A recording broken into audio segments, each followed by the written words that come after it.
Welcome back to the School of Soul, the social series.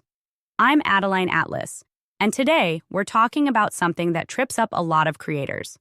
When you raise your prices, should it apply to everyone or just new clients? Here's the clean answer.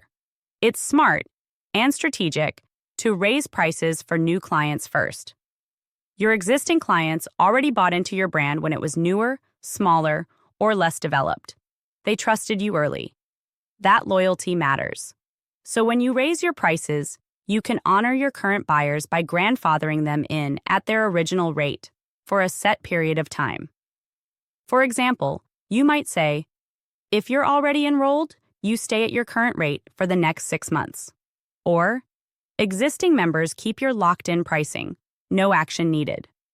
This approach protects loyalty, builds goodwill, and makes future price conversations easier because your audience knows you treat your buyers with integrity. For new clients, however, your upgraded price should be effective immediately after your announced deadline. New value, hard new price, are new buyers. No hesitation, no apologies.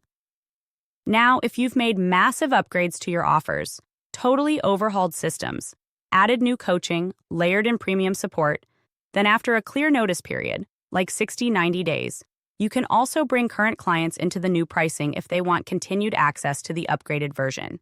The key is clarity. No blindsiding, no vague promises. Be clear about who keeps their current rate, for how long, when the new rates apply, what's changing, if anything, in the service respect current trust while still moving your business forward. Final tip, honor your early buyers like VIPs, but respect your own growth by holding firm with new pricing for new clients. Loyalty and leadership can absolutely live side by side when you set the tone right.